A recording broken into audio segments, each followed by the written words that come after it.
Et C'est parti. c'est parti. Bon, bah, d'abord, merci à vous d'être venus pour notre talk. On va commencer, comme c'est traditionnel, avec la petite présentation. Moi, c'est Horacio. Vous arrivez peut-être à percevoir un petit accent si vous vous concentrez. Je sais que c'est compliqué de se concentrer après le goûter. Ça vient du fait que je suis espagnol et malgré presque 20 années en Bretagne, l'accent ne veut pas partir. Bon, ça tombe bien, moi non plus, donc on arrive à se comprendre. Je suis développeur dans une startup, Citizen Data. On fait une base de données time series. Et je suis le gars qui fait les interfaces, c'est-à-dire la partie front-end. En même temps, je suis assez impliqué dans la communauté de Yog, de GDG, l'organisation de Basecamp, de Vox. Je crois que j'ai trop de casquettes, c'est pour compenser le manque de cheveux. Et tu as beaucoup d'enfants en plus. Oui, mais ça c'est une autre Ah histoire. bah non, mais c'est important. Et je suis aussi Google Developer Expert dans une technologie web. C'est-à-dire que Google aime bien quand je vais faire des talks que je parle de web, des nouveaux standards de web, de nouvelles techno, etc.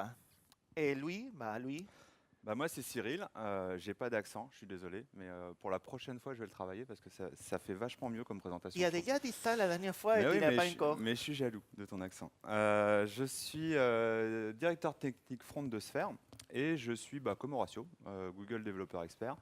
Du coup, ce qui est intéressant, c'est qu'on aime bien parler de web. Donc là, on va vous parler des web components, mais n'hésitez pas, on sera disponible à la fin. Si vous voulez parler de plein de sujets, Angular, React, le web, les progressive web apps, on est complètement à votre disposition. Google, ils aiment bien ça aussi. Bon, et vu qu'on a le temps, je vais commencer pour raconter l'histoire de pourquoi on fait ce talk. L'histoire a commencé il y a presque 3 ans, quand moi de mon côté, j'ai commencé à faire des talks sur les composants web et sur Polymère. Cyril a commencé à faire la même chose. À nous deux, on a parcouru la moitié de France et un peu des alentours. Toujours, on parlait de Polymère. On se disait, on expliquait aux gens que les web components allaient être une vraie révolution de la façon comme les gens développent des applications web, que ça nous donnait des briques de base pour pouvoir commencer à construire des applis front, comme on fait depuis 40 ans dans des applis back, composant par composant, avec un couplage faible de composants. Donc, on était bien content de notre talk, mais on s'est croisé dans les mêmes confs avec des talks semblables. Un jour, on s'est mis à parler. Ouais, ça serait bien si on fait quand même un talk ensemble. Mais C'est aussi parce que les organisateurs devaient choisir l'un ou l'autre. Il y en avait toujours un qui était frustré, donc on s'est dit, si on est ensemble, au moins ils nous prendront. Sauf que le problème, c'était sur quoi on fait les talks. On va les faire encore sur Polymère ou sur une introduction aux web components. On commençait à être fatigué de nos propres talks. On a fait des talks d'introduction, on a fait des talks d'explication, les API, on a fait des labs, on expliquait comment utiliser les web components. Cette fois, on avait besoin de quelque chose de différent. C'est ça. Et du coup, comme c'est Horatio qui a fait les slides, il s'est dit, moi je vais faire les trucs sympas où j'explique et Cyril il va faire les trucs chiants. Donc je suis désolé, moi j'ai la partie un petit peu académique où je vais vous expliquer les 3 minutes, les web components pour les noobs. En fait, ce qui est important de savoir, parce que comme l'a dit Horatio, on a beaucoup, c'est vrai, parlé de polymère. Et je pense que vous entendez beaucoup parler de polymère.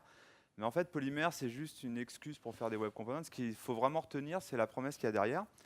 Et cette promesse, c'est les 4 standards proposés par le W3C qui vont nous permettre de faire des web components et surtout d'apprendre à notre navigateur à comprendre ces fameux web components. Donc les 4 standards, on a d'abord le custom element, c'est le plus important. Custom element, c'est vraiment, je crée une nouvelle balise et je dis à mon navigateur, cette balise, quand tu la verras, voilà ce qu'elle va faire, comment elle va fonctionner. Donc c'est vraiment une API comprise par le navigateur et on va être capable de créer de nouveaux éléments qu'on pourra après utiliser dans nos pages. Très intéressant et primordial. L'autre spécification qu'on va beaucoup utiliser quand on fait des web components, c'est la notion de shadow DOM. L'idée, c'est de se dire, je fais un composant, je n'ai pas forcément envie d'exposer tout ce que j'ai fait à mes utilisateurs. Moi, je veux juste leur fournir quelque chose de fonctionnel. C'est un petit peu ce que vous avez déjà aujourd'hui. Quand vous utilisez une balise vidéo dans votre page, vous avez juste à poser cette balise vidéo avec des attributs et des propriétés. Et vous voyez bien que derrière, il y a quand même quelque chose qui se construit. Il y a une scène, il y a des boutons, il y a une timeline, etc. C'est ça qu'on veut faire. On veut faire des composants riches, mais on ne veut pas forcément montrer l'implémentation qu'il y a derrière. Et on veut protéger aussi en termes de CSS pour pas que ça aille inonder notre page et créer des effets de bord. Donc ça, c'est ce que va nous offrir le Shadow DOM. La troisième chose qu'on va utiliser, c'est bien de faire des composants. Je vais fournir à Horatio mon super nouveau bouton, mais comment il va pouvoir le mettre dans sa page? Alors, c'est là que les HTML imports vont jouer un rôle, c'est de dire, Cyril m'a fait un composant, je vais l'importer dans ma page pour pouvoir l'utiliser. Donc c'est quelque chose qui nous manquait aujourd'hui, de pouvoir importer dans du HTML, c'est le rôle d'un HTML import. Et la dernière chose, qui est assez connue aujourd'hui, c'est plus tellement une nouveauté, c'est la notion de template. Template, l'idée c'est de dire mes composants, ils vont être un petit peu intelligents et je vais avoir des templates HTML, donc c'est une zone de code que le navigateur ne va pas interpréter. C'est un réservoir, j'ai une réserve de code que je peux utiliser après dans le cycle de vie de mon composant en le clonant, en le dupliquant, en l'insérant au bon endroit. Donc c'est armé de ces 4 spécifications. On n'est pas obligé de les prendre toutes, mais disons que les 4, ça fait quelque chose de plutôt réussi. Je vais être capable de créer mes web components. C'est toi? Ouais. C'est toi, c'est moi? Je ne sais pas, parce que D'accord, je vois vas-y. encore que, voilà, là tu as fait un peu ton feignant, et donc c'est pour ça que je me l'approprie. En gros, est-ce que les navigateurs aujourd'hui vous permettent de faire ça? Pas tout à fait. Les templates, oui, ils sont supportés partout. Les custom elements, malgré ce que Cyril dit là, sont supportés aussi partout. Safari, depuis la dernière version, est disponible sur iOS 10.3, il supporte les custom elements. C'est à la suite que ça se complique. Les Shadow DOM sont bien supportés sur Chrome et Opera.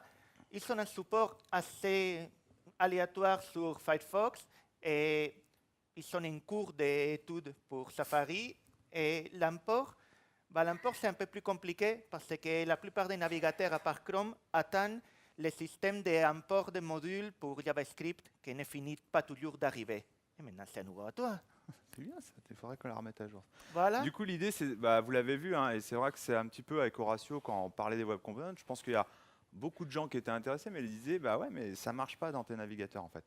Et c'est un petit peu là que Google a apporté une solution avec Polymer, et donc c'est pour ça qu'on parle beaucoup de Polymer, parce qu'en fait, Polymer, une des briques apportées par Polymer, c'est la notion de polyfill.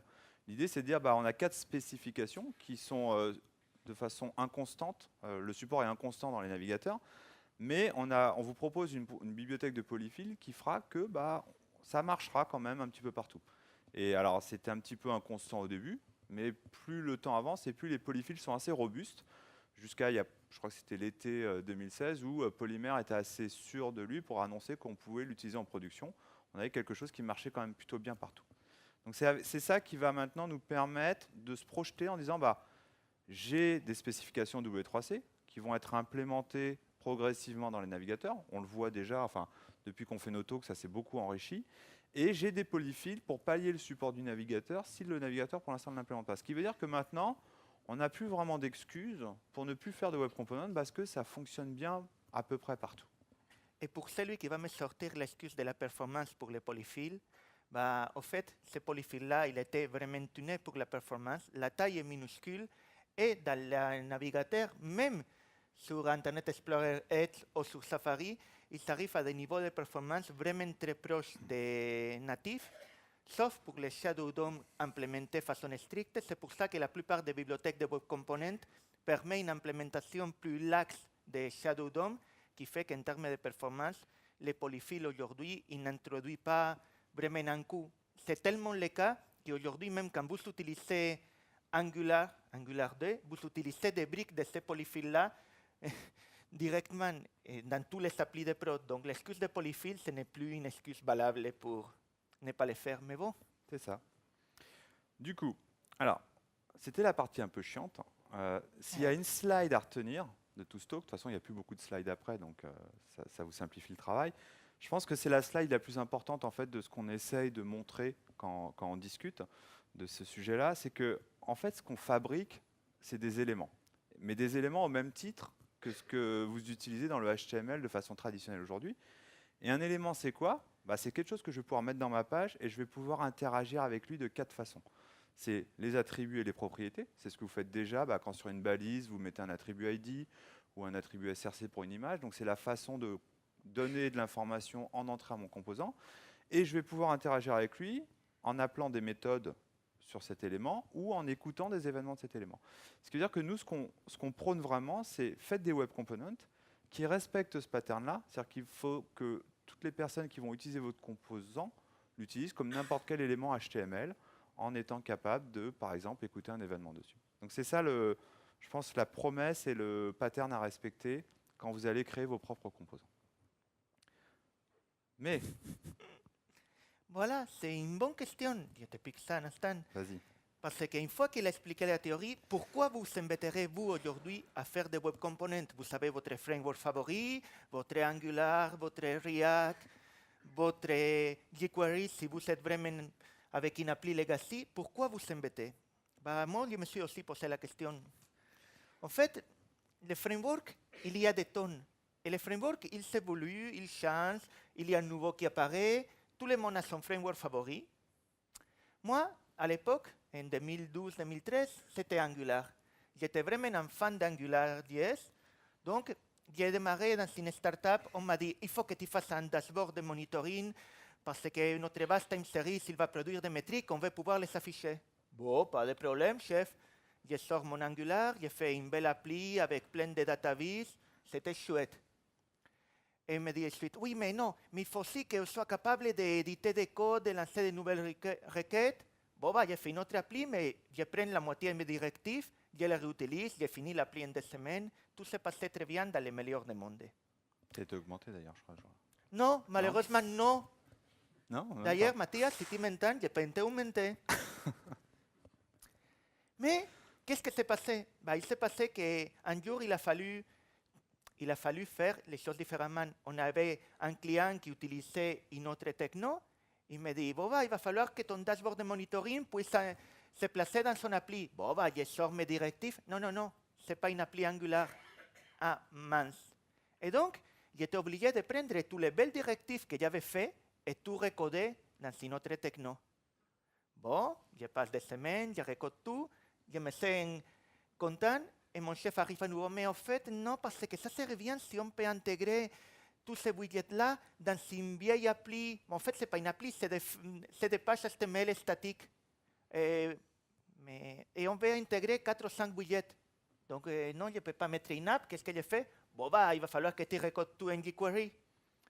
Et j'ai recodé une dernière fois. Et je me suis promis moi-même de ne plus recoder encore une fois l'appli front. Moi, j'ai un background Java, j'ai fait de Java pendant presque 20 ans. Je n'avais pas envie de me dire que maintenant je suis condamné à écrire des codes et les jeter à chaque fois que je vais réutiliser les codes dans un framework différent. Mais je les garde d'un projet à l'autre. Pourquoi pas mon HTML JavaScript? Et je me suis mis à regarder ce qu'il y avait. Et c'est là que je me suis tombé sur les web components. Mais pas parce que c'était nouveau, parce que c'était une techno sexy. Non, c'est parce que ça répond vraiment à un besoin. Ça répond vraiment à un besoin.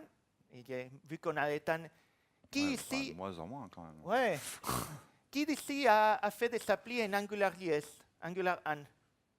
C'est vrai que c'est vintage aujourd'hui. Hein, Comment est-ce que vous avez vécu le changement à Angular, c'est-à-dire à Angular 2 au 4? Je connais pas mal de monde que la première fois que j'ai fait ce type de talk me disait, ouais, mais tes web components avec Angular, ça va très bien. Et donc, je suis venu à Paris une année plus tard à Meetup Web Component et le lendemain, on m'a invité à manger dans un beau restaurant midi pour s'excuser. Parce qu'il y avait effectivement des années de travail qui étaient parties à la poubelle pour être refait quand Angular a passé à Angular 2. La conclusion, c'est si vous faites un framework aujourd'hui, même le plus sexy, votre React, votre Angular 2, que maintenant c'est Angular 4, n'importe lequel, vous êtes lié pied et main à votre framework. Les jours où vous voulez changer parce qu'il y a un framework nouveau qui répond mieux aux besoins ou parce que le framework est obsolète, vous êtes obligé de tout recoder. Et pourtant, ce n'est pas naturel. N'importe quel développeur backend va vous dire que depuis 40 ans, dans les backends, on fait des choses de façon modulaire et on réutilise des codes. Donc, ce qui est bien dans le front, c'est qu'il n'y a pas souvent des nouveaux frameworks. Donc, ce n'est pas une situation qui arrive régulièrement. Non, c'est vrai. C'est que 3 fois par année ou 4. Voilà. Ça se planifie quand même. Donc, soit vous voulez courir le risque de bosser pour jeter à la poubelle et recoder encore et encore le même code dans une forme de memento un peu bizarre, soit vous embrassez de maintenant les nouveaux standards de web et vous commencez à coder votre code métier avec des web components et vous gardez le framework pour les trucs intéressants, pour la navigation, pour la structure générale. Et demain, vous changez de framework, vous prenez vos composants, vous les mettez dans les nouveaux et ça marche. Et c'est ça qu'on veut vous faire partager dans ce talk. OK. Alors, on avait commencé un petit sondage, on va aller jusqu'au bout. Donc, AngularJS, levez la main, s'il vous plaît. Donc, je pense que La c'est moitié de la salle, en gros, Non, quoi. mais c'est normal, la moitié du monde a fait du AngularJS, donc Bah on, ouais. on est représenté. React. Ah, ça commence à gagner en popularité par Ouais, rapport à il y a mais quelques mois. je m'attendais à plus quand même. Angular 2, 4, 5, Ah, c'est pas mal non plus. comme React à peu près. Qu'est-ce qu'on a d'autre? Vue.js. Bravo. Bien, bien, bien, bravo. Polymère.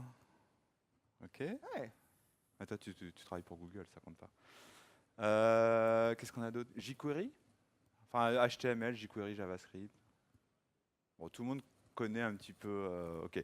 Donc, les situations qu'on va vous présenter là, je pense que vous l'avez tous plus ou moins vécu avec un framework ou un autre. L'idée, ce qu'on s'est dit avec Horatio, c'est on va arrêter de parler de polymère. C'est pas ça qui est important. Nous, ce qu'on veut vous montrer, c'est ce qui nous semble important, c'est la promesse. On ne veut pas enlever les frameworks.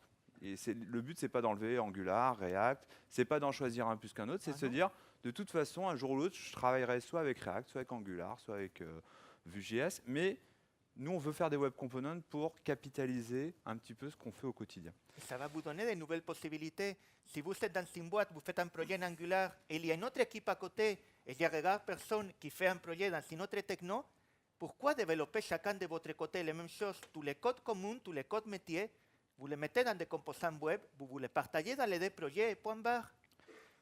Alors, ce qu'on va faire, c'est qu'on va rentrer un petit peu dans nos applications. On a codé la même application en Angular, en AngularJS, en React, en Vue et en Polymère.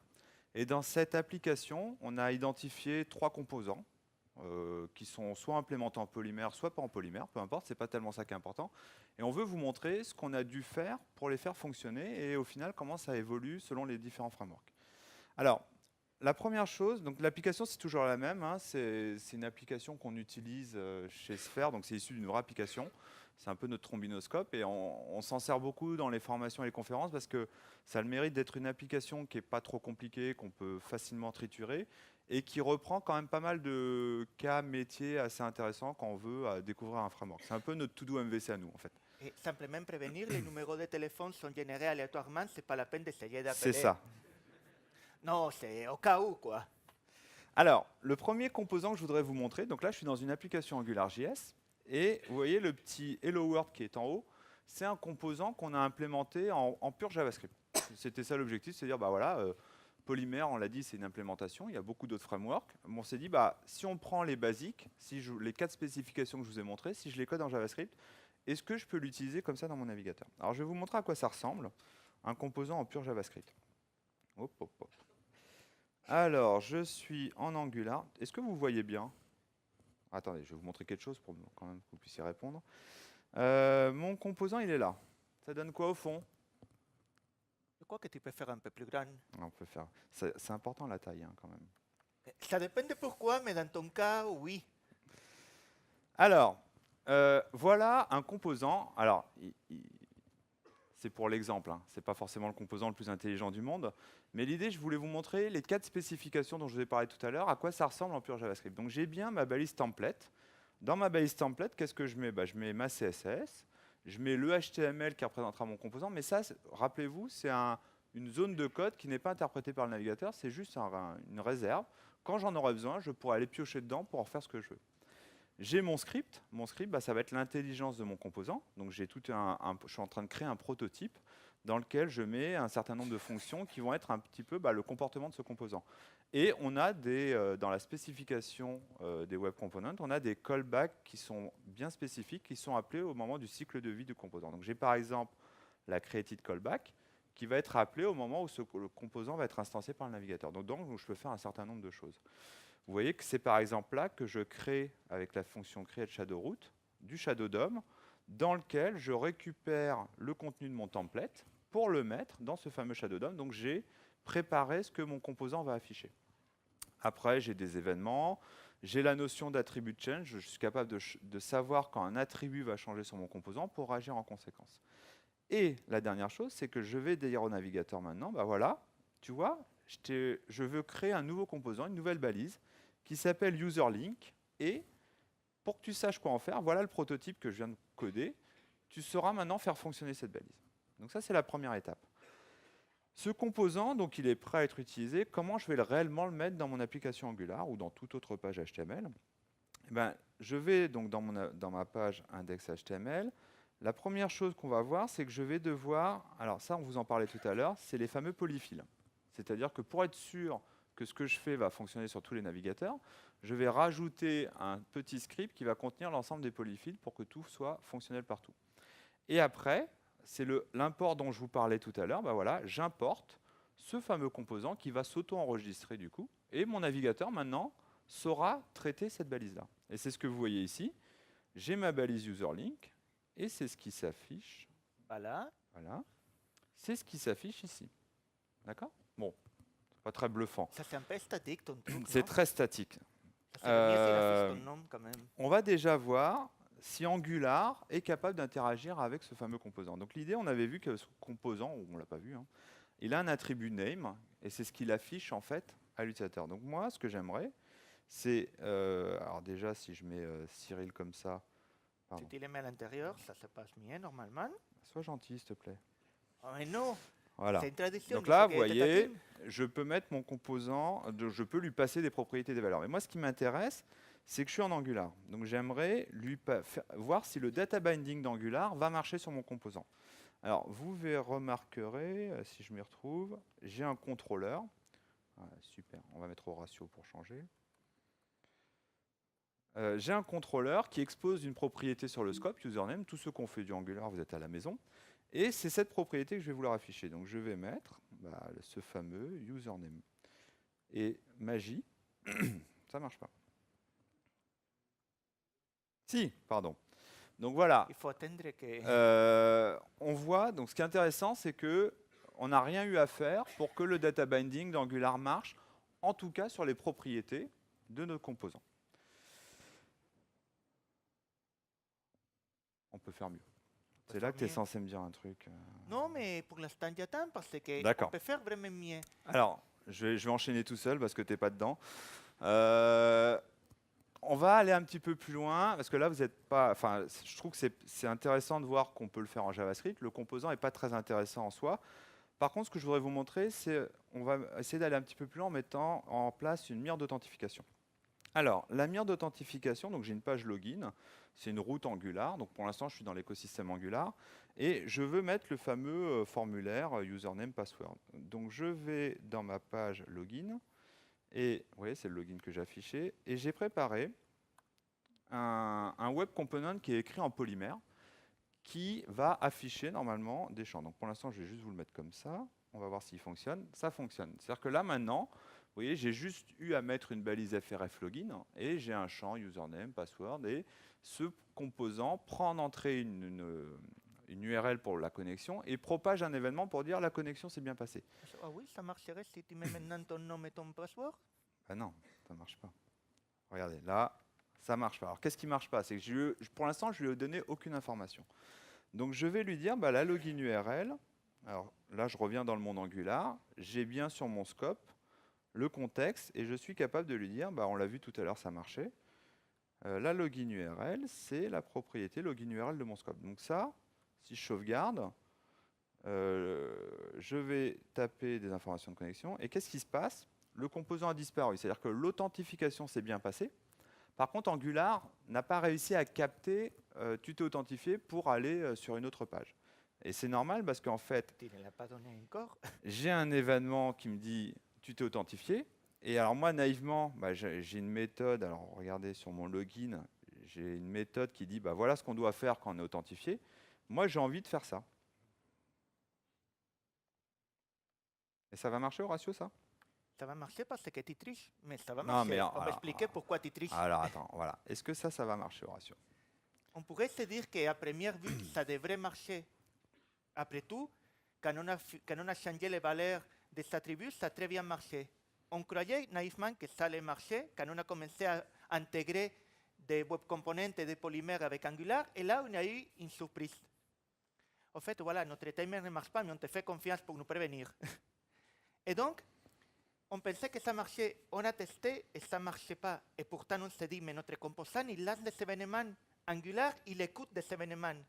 Sauf que c'est en creusant, en discutant avec des gens qui étaient des vrais pros sur AngularJS, qu'on a découvert pourquoi. Angular, au fait, il n'écoute pas des événements génériques. Notre composant, il lance des événements Angular, il s'écoute des événements Angular. Et il ne connaît pas nos événements natifs lancés par notre composant. C'est là que Cyril, Wassim et moi, on s'est mis à bosser chacun un peu de notre côté sur un petit bout de code pour résoudre ça. D'ailleurs, c'est pour ça, quand vous faites du AngularJS, c'est pour ça que vous utilisez ngClick, ngMouseOver. Vous n'utilisez pas les vrais événements, vous êtes obligé d'utiliser un truc de Angular. Alors justement, qu'est-ce qu'on a fait? On a du coup dû bosser, c'est vrai, on a dû hacker un petit peu le truc pour faire en sorte qu'Angular écoute ce fameux login success. Mais vous allez voir, c'est pas très bien. Alors déjà, je vous montre que ça marche. On a fait serait une plutôt bien. directive Angular qui dit à Angular, hey, Voilà. ces événements natifs, tu les écoutes. Alors, cette directive, elle est où cette directive? Dans directive. En fait, il y a beaucoup de code, mais ce qu'on veut vous montrer, c'est que c'est surtout ça, en fait, vous voyez, qui est intéressant. C'est que la directive, elle va lire le fameux login success que je vais passer en paramètre. Elle va dire, du coup, c'est ça le nom de l'événement que tu veux. Je vais faire un add event listener. C'est ce qu'on voit. C'est ce qu'on voit où? J'ai perdu le truc. Vous voyez le... Non, le... Oui, voilà, c'est ça. Pardon, c'est pas un vrai add event listener, mais elle va écouter l'événement propagé par l'élément et rentrer dans le monde Angular en exécutant la fonction que je vais passer avec un $apply. Comme ça, on est dans le monde Angular. On peut se dire, oui, on a fait du code, mais déjà, ce qui est intéressant, c'est que si vous imaginez le temps que vous allez devoir investir pour migrer vos composants d'un framework à un autre, je peux vous promettre que c'est rien par rapport au temps que nous, on a investi pour écrire cette directive qui va fonctionner en théorie avec tous les composants. Et c'est d'autant plus important que vous n'aurez pas à la réécrire, parce qu'on l'a faite, donc vous n'aurez plus qu'à la récupérer et la réutiliser dans vos composants. Donc ça, c'était la première bonne nouvelle. Du coup, on a été hyper enthousiaste avec Horatio, on s'est dit, putain, c'est bon, on peut faire marcher n'importe quel web component dans Angular, on a tout ce qu'il nous faut. Donc on est parti sur la map. Alors je vous montre un petit peu avant à quoi ça ressemble la map. La map, en fait, on s'est dit, qu'est-ce qu'on pourrait faire pour afficher l'idée, c'est d'afficher les collaborateurs sur une Google Map. Et on s'est dit, il y a un truc qui marche très très bien.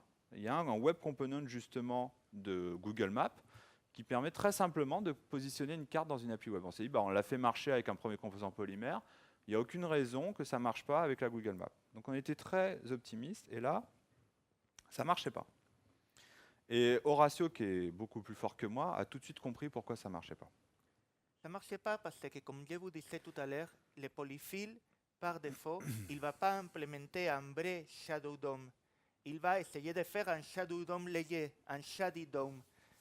Et donc là, derrière, ça ne nous génère pas les vrais attributs, les vrais CSS, les vrais codes qui vont avec. Donc nous, on s'est dit, OK, on va être strict, on va demander à Polymer de nous générer des vrais Shadow DOM. Ça va de suite nous élever une partie des problèmes. Certes, ça sera un chouïa moins performant, mais c'est une carte qui va s'afficher. De toute façon, il va devoir télécharger plein d'informations des réseaux, donc on ne va pas avoir ces pertes de performance. Donc pour faire ça, justement, Polymère, donc là, vu que c'est un composant polymère, vous propose justement de choisir l'implémentation que vous voulez. Donc si on passe en mode Shadow DOM et qu'on revient sur notre fameuse carte, ça marche mieux, mais pas tout à fait. En fait, si vous regardez le code, on est censé afficher la carte avec les photos fermées, et on veut afficher la photo ouverte que si j'arrive sur la carte en disant « ouvre-moi la photo de cette personne-là ». Et là, pour lui, tout est ouvert. Et pourquoi tout est ouvert? Parce que si vous regardez un petit peu la façon dont c'est implémenté, ça se passe ici. On a un open qui fait du data binding sur une expression, un test en fait entre deux objets. Et Polymère, il n'aime pas. On avait dit que le data binding marchait. Oui, moduler une pétition. Si vous avez fait d'Angular, vous allez sûrement déjà vu les petits flashs qui se passent avant que la bibliothèque Angular prenne le contrôle et fasse les substitutions des expressions. Ça arrive souvent, c'est pour ça qu'on met un ngClock au début et tout ça.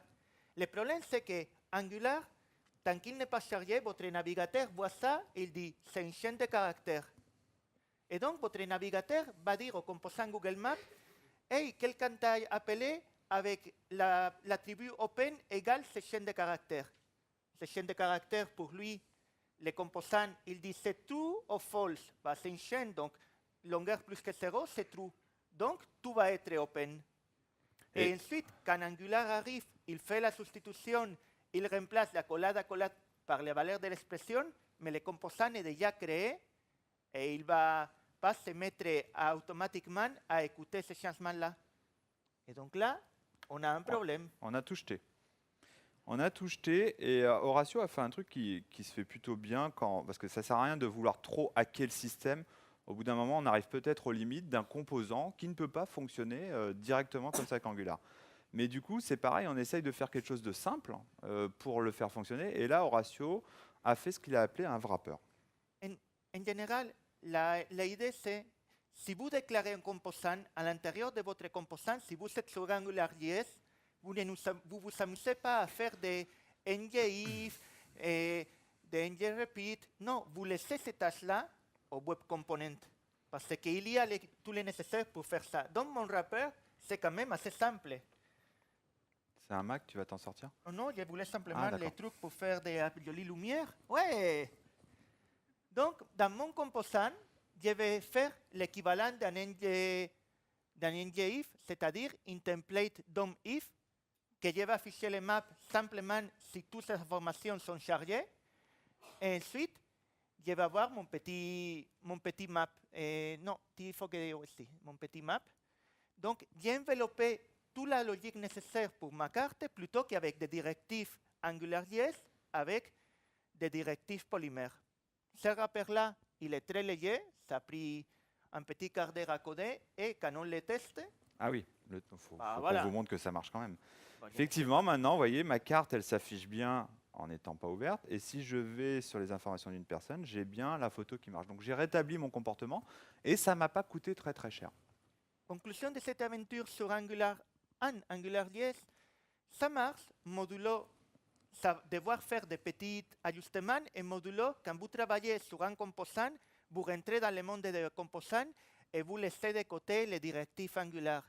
Certes, c'est un peu contraignant, par contre, vous commencez à faire ça quand vous changez de framework. Bon, c'est ça qu'on va devoir vous montrer. Quand vous changez de framework, ça va payer. Tu sais que le monsieur t'a dit la caméra pas trop loin et là. Non, je crois que je suis à la limite, mais je peux essayer de revenir.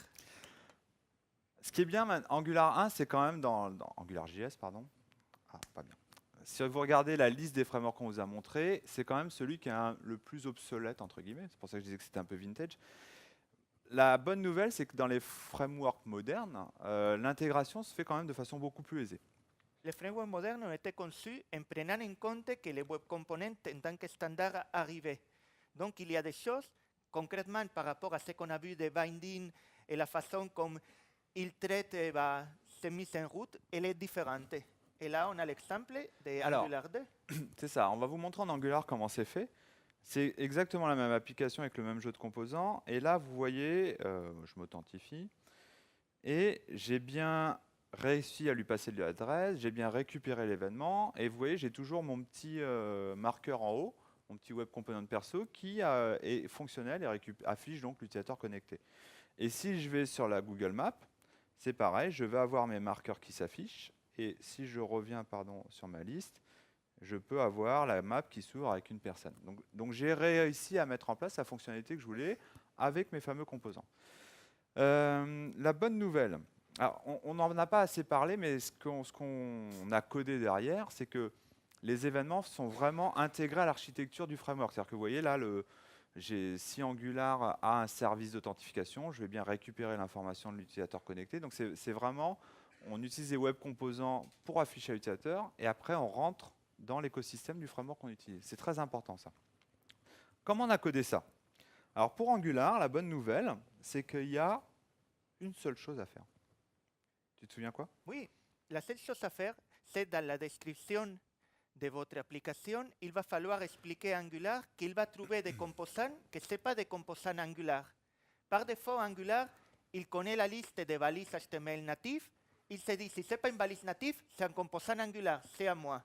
Donc, on va mettre nos composants d'authentification, notre composant de hello, et il va râler parce qu'il ne connaît pas. Donc, il faut dire à Angular, OK, tu vas trouver des éléments customisés, tu les acceptes. Si ce n'est pas à toi, tu laisses le navigateur s'en occuper, ils seront enregistrés par quelqu'un d'autre et le navigateur saura faire. Alors Bon, ça se fait dans le module Voilà. pardon, de votre application. D'ailleurs, on va vous montrer. Si Si j'enlève cette instruction, Voilà, si vous ne le faites pas, voilà. on va revenir sur la home, on va ouvrir la console et on va regarder là. Et voilà. En plus, c'est assez clair, hein, de toute façon, il vous le dit. Hein. Il vous dit, tu as essayé d'afficher quelque chose qui s'appelle userlink. Pardon. C'est pas un composant Angular. Donc, si c'est un web component, il faut que tu rajoutes le custom élément schéma dans ton module. Donc, c'est assez trivial, mais ce qui est intéressant, c'est qu'une fois qu'on a mis ce schéma-là, après, on utilise nos web composants exactement comme n'importe quel élément et exactement avec la syntaxe que nous fournit Angular. Je vous montre. La mire de tente. Je suis dans le HTML, vous voyez. J'ai juste posé ma mire de tente et j'utilise le property binding que me fournit Angular, sauf que là, j'attaque l'attribut. C'est dans la syntaxe d'Angular parce que ce n'est pas une propriété que je veux attaquer, mais c'est bien un attribut. Je mets en place l'event binding d'Angular, comme si c'était un click. C'est-à-dire que c'est entre parenthèses et je donne le nom de mon événement. Et là, j'ai juste indiqué ce fameux login success. Et Angular va se débrouiller derrière pour écouter les événements et réagir dessus. Et là, je passe du coup dans le monde Angular. Angular, par rapport à AngularJS, c'est beaucoup plus proche de la plateforme web. Il y a beaucoup moins de hacks faits autour pour que ça marche. Il y a des événements dans la plateforme web, on les utilise. Il y a des bindings dans la plateforme web, on l'utilise. Il se rapproche beaucoup plus de ce qu'on pourrait considérer un standard et c'est ça qui permet de mieux interagir avec les composants web. Mon userlink, c'est pareil. Regardez, je peux même mettre des ngIf dessus. Je peux lui mettre du data binding sur le name, écouter l'événement logout. Donc, je l'utilise vraiment comme un composant, il n'y a pas eu de souci. Et la map, ça a été aussi simple. Je pense la map, on n'a plus à utiliser le fameux wrapper de ratio. J'ai directement posé mon composant dans ma page. Vous avez vu, je peux même faire des ng-for, c'est-à-dire que je vais itérer sur les différents collaborateurs que j'ai dans mon tableau, et pour chaque collaborateur, je vais créer un marqueur. Donc, je l'ai vraiment utilisé. Une fois que j'ai mis ce custom élément schéma en place, je m'en sers comme n'importe quel élément HTML. Ça va, Angular? On fait quoi maintenant? Maintenant, il va falloir que tu t'attaques à React parce que moi, je n'aime pas ça, donc c'est à toi plutôt de le faire. C'est vrai. Tous les trucs bien tu m'as donné. Hein. On va revoir pour la prochaine, on va revoir ça. Alors React. React, l'objectif, c'était de faire la même fonctionnalité. Et pour ceux qui ont fait du React versus du Angular, c'est pas tout à fait la même façon de coder. Et au-delà de la façon de coder, c'est pas du tout la même approche quand on construit une application. Donc l'idée, c'était de dire, je veux ma mire de tente, je veux mon web component et je veux ma map. Mais on veut que ça soit codé façon React, parce que sinon, ça n'a pas d'intérêt. Alors, ma mire de tente, elle marche, à part qu'Horatio devait corriger la CSS. Si tu n'es pas capable de toucher au CSS tout seul, quand même... Non, mais que tu fasses pas de React, je veux bien, mais de la CSS dans React, ça, tu peux le faire. C'est reste de React. Excusez-nous, on règle 2-3 trucs. Donc voilà, j'ai mon authentification qui marche bien. J'ai mon petit hello en haut qui m'affiche bien l'utilisateur connecté. Et quand je vais dans la map, j'ai ma map qui s'affiche et je peux même... ou pas, on l'a peut-être pas fait ça. Si, on l'a fait. Si, bien entendu. Je peux afficher une photo d'une personne en particulier. Alors ça a été codé à la React. Codé à la React, ça veut dire quoi? C'est-à-dire que ça veut dire d'une façon très moche, non? Pardon. Codé à la React. L'idée, c'est de se dire, on n'était pas trop sûr avec React, parce que React, il y a quand même cette notion de virtual DOM. Et nous, on vous l'a montré depuis tout à l'heure, on est très proche justement du DOM et du HTML. Donc comment React va s'en sortir avec ça? Est-ce qu'il va être capable? Alors, la première chose, la première bonne nouvelle, c'est que quand on met un composant, un web component dans la page, on va vraiment l'utiliser à la React. C'est-à-dire que vous regardez, là je suis dans du JSX, c'est ma barre de navigation en haut. Et mon userlink, vous voyez, il est ici, mis au milieu du JSX, et il fonctionne très bien. Et je peux utiliser le data binding à la React, etc. etc. Ça va fonctionner. On a eu un petit peu des soucis sur la mire de tente, parce que la mire de tente, en fait, ça a très bien marché pour l'afficher. on a eu un petit souci pour récupérer l'événement et je vais vous montrer pourquoi. Alors la mire de tente, elle se met exactement au milieu de ma page. Quand je dis que le data binding marchait bien, c'est-à-dire que ça fonctionne très bien. J'ai rien à faire pour dire à React, bah, tu me mets du data binding sur un attribut. Par contre, ça marche pas.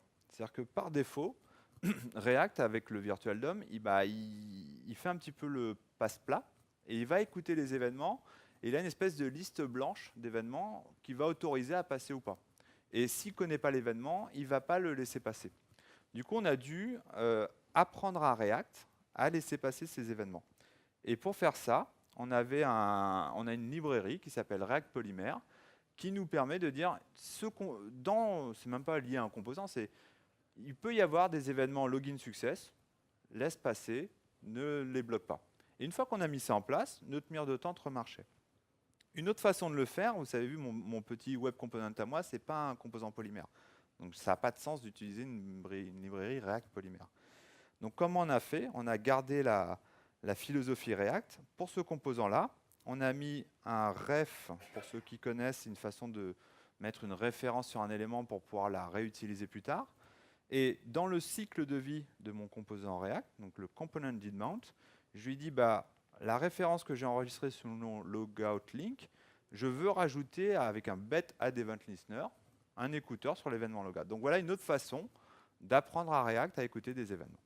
Et après, ça marche très bien. Et la map, on n'a rien fait pour la map. La map, on était d'ailleurs étonnés. Ah non, si, la map, si, il y a des trucs à vous montrer quand même. Oui, la map, parce que on n'a rien fait, mais on l'a fait à la React. Voilà.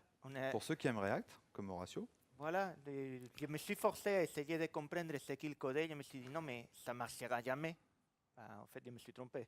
Alors, ça a marché très bien. Ça a marché très bien. On est dans un écosystème React, donc on a une méthode render qui va être appelée à chaque fois pour créer notre composant. Et vous voyez, on construit cette Google Map à la React. C'est-à-dire que je vais d'abord créer dans mon JSX une première balise Google Map. Et le contenu de cette balise, je vais faire appel à une méthode qui, elle, va se charger de construire les enfants. Et donc dans ce render user, je map mon tableau de user pour lui dire, pour chaque user que tu vas trouver, tu vas me render un user.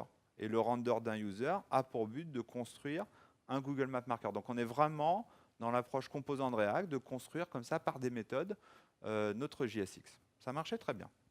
Et là, je dois avouer que même si j'aime pas React, j'ai trouvé que c'était classe comme façon de faire. Ouais, toi tu me l'as pas dit. Hein.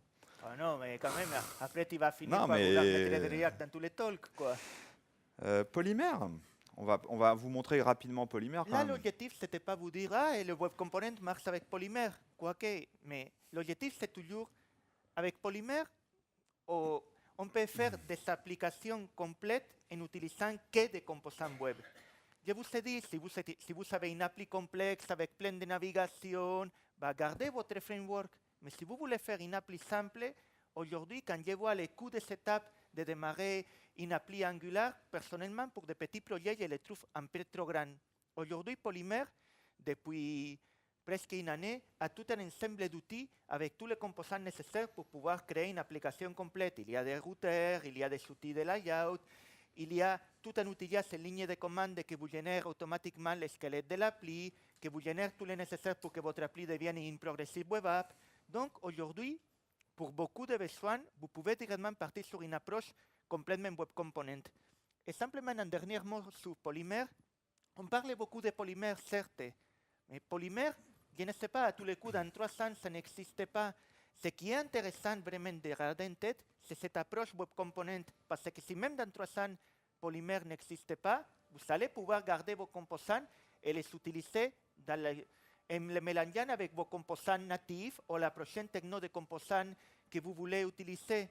Polymer, c'est pour moi un très beau sucre syntactique. Il vous donne une façon d'écrire les composants que je trouve plus agréable que l'écrire en utilisant simplement la notation et la façon de faire natif. Mais à part ça, ça crée un composant web comme n'importe quel autre. Ok, on n'a plus que 10 minutes, donc je te coupe. Voilà. Et le petit dernier qu'on a voulu tester, c'est Vue.js. Comment je vais pouvoir mettre ces composants dans Vue.js? Donc la promesse, c'est je vais vous les montrer d'abord que les mêmes composants marchent dans Vue.js. Donc j'ai toujours ma mire de tente, elle se connecte, j'ai toujours mon petit composant ici et j'ai ma map normalement qui s'affiche. Oui, c'est ça. Et je peux, je crois, je l'avais fait ça, ouais, je peux afficher une personne en particulier sur cette map. Donc en fait, on a reproduit les mêmes fonctionnalités. Et alors, la bonne nouvelle avec Vue.js, c'est qu'on n'a rien eu à faire. En Donc, fait, c'était celui qui se comporte le mieux avec les web components, ce qui n'est pas étonnant parce que la dernière monture de Vue a été conçue pour jouer réglo avec les composants web. Donc, on voit que la syntaxe, c'est la pure syntaxe Vue et ça se passe très très bien. donc c'est ça, ce qu'il faut retenir, c'est que c'est une balise comme une autre qu'on a implémentée dans notre HTML. J'utilise des VIF ou des name pour le property binding, des @logout pour écouter l'événement logout. Donc là, j'utilise vraiment la syntaxe de Vue et je récupère bien ces informations. J'ai dans ma mire d'attente, pardon, j'utilise toujours ma fameuse FRF login avec toujours la syntaxe de Vue. Et ma map, c'est pareil, c'est mon Google Maps avec ton VFOR et tout. avec mon VFOR exactement, qui est là, pardon. Donc j'itère sur ma liste de personnes et je vais construire des Google Maps marqueurs. Donc ça, c'était la bonne nouvelle. Donc en fait, il nous reste un peu de temps, non? Oui. Il reste que 19 minutes. Donc, Je sais pas. voilà, c'est à toi de nous dire. Sinon, nous, on peut... Alors, moi, je voulais juste insister sur un truc. On a fini les démos, je crois. Oui. On n'a plus de slides. Il y a juste les composants qu'on vous a montrés. C'est pas juste des composants qu'on a imaginés au pif. C'est des vrais composants qu'on a utilisés en production sur des vrais projets. La mire d'attente, par exemple, elle paraît pas très impressionnante comme ça parce qu'il y a un champ username, un champ password. Mais en fait, c'est un composant qui est beaucoup plus complexe que ça, qui a été réellement utilisé en production. L'idée, c'était de se dire, on avait une brique d'authentification transverse en Spring Security, mais on n'avait pas de front associé. Et on a enrichi cette librairie en disant, on va fournir en plus un web component qui va permettre à tous les développeurs de l'utiliser dans leur projet. Et on avait des projets en Backbone, des projets en React, des projets en Angular. Et du coup, ça avait un sens de faire cette balise. Et elle est un petit peu plus complexe que ce que vous avez vu là. Elle permet de détecter que le mot de passe a changé. Du coup, de vous fournir un champ qui va permettre de réinitialiser le mot de passe. On peut faire ce qu'on veut. C'est pas grave, c'est masqué. Donc ça a vraiment été utilisé en production. Un autre exemple de composant qu'on a utilisé dans un contexte web component, c'était le reCAPTCHA. Je ne sais pas si vous avez déjà mis ça dans vos formulaires. La librairie JavaScript, elle n'est pas simple à utiliser. Enfin, c'est beaucoup de callback, il faut connaître un petit peu. Et on s'est dit là, on peut faire une balise reCAPTCHA où il suffit de fournir la clé d'API Google et d'écouter l'événement. C'est pas bien le timer, je crois qu'il nous reste 1 minute. C'est pas grave, il s'est trompé, il assume. Il reste un événement, on écoute un événement et ça va marcher. Là, l'idée, c'était de simplifier quelque chose, pas forcément de le réutiliser. Il nous reste 1 minute, donc on ne pourra pas vous parler des beaux exemples qu'Horatio avait mis en prod. Si on a le temps. S'il y a des questions aussi. Voilà, peut-être on va laisser le temps pour une ou deux questions.